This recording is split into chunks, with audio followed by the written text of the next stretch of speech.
Yang pertama, di sini saya akan menjelaskan tentang kelebihan diri.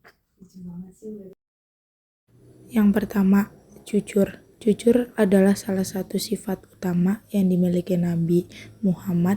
Jadi, sifat jujur harus dimiliki oleh setiap orang. Jujur dalam berbagai aspek kehidupan. Jujur berarti berkata benar sesuai dengan kenyataan yang terjadi. Yang kedua, didukung keluarga yang baik. Keluarga berperan dalam pendidikan dari TK, SD, SMP, SMA, dan universitas. Peran penting pendidikan sepanjang hayat ini memainkan peranan dalam tubuh kembang, mulai dari ia kecil, remaja, hingga dewasa. Yang ketiga, rasa bertanggung jawab.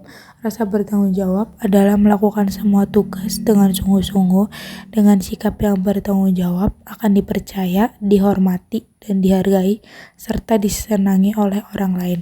Sikap bertanggung jawab membuat seseorang lebih kuat dan tegar menghadapi permasalahan yang harus diselesaikan.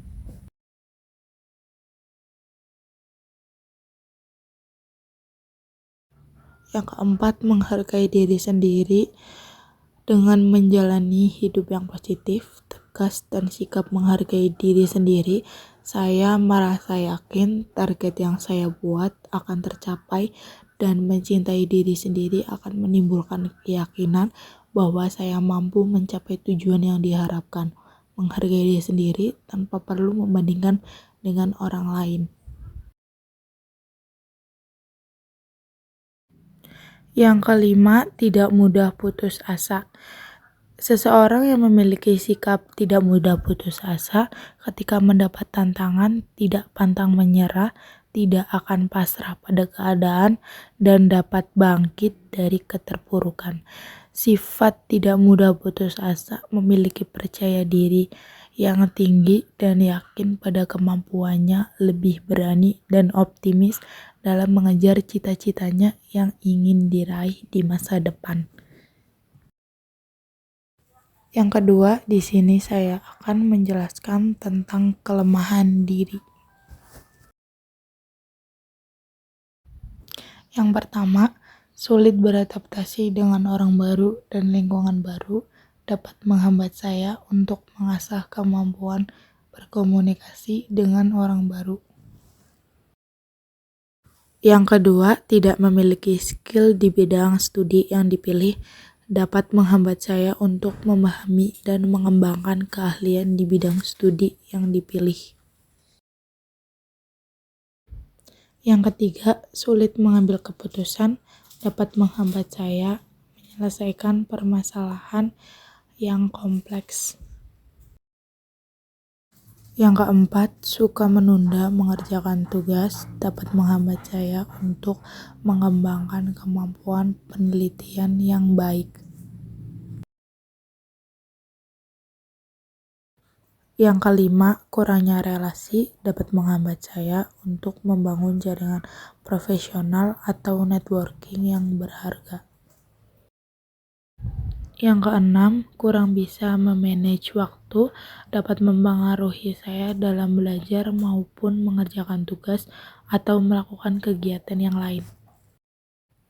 Yang ketiga, di sini saya akan menjelaskan tentang potensi diri. Potensi diri, kemampuan intrapersonal, kemampuan yang dimiliki individu dalam mengawasi dirinya sendiri.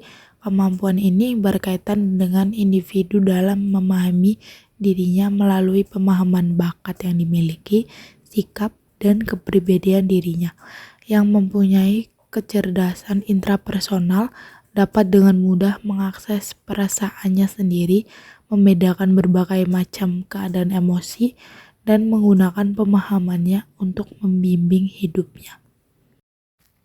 Yang terakhir, di sini saya akan menjelaskan tentang tujuan belajar di perguruan tinggi. Tujuan belajar di perguruan tinggi adalah sebagai berikut. Yang pertama, meningkatkan pengetahuan dan pemahaman di bidang studi adalah tujuan utama dapat memperluas wawasan, memperdalam pemahaman, dan mengembangkan keahlian dalam bidang studi. Yang kedua, mengembangkan kemampuan berpikir kritis dengan melalui diskusi, analisis, dan penyelesaian masalah yang kompleks, belajar untuk mengevaluasi informasi. Ketiga, mengasah kemampuan komunikasi, berlatih komunikasi melalui presentasi, diskusi kelompok, dan penulisan. Tujuannya agar bisa belajar cara untuk menyampaikan ide-ide dengan jelas dan efektif. Keempat, mengembangkan kemampuan penelitian. Keterampilan penelitian yang baik memungkinkan informasi yang akurat dan menguji hipotesis. Kelima, membangun jaringan profesional atau networking yang berharga. Tujuan hubungan dibangun selama kuliah dapat membuka pintu kesempatan magang, peluang pekerjaan hingga kerjasama bisnis.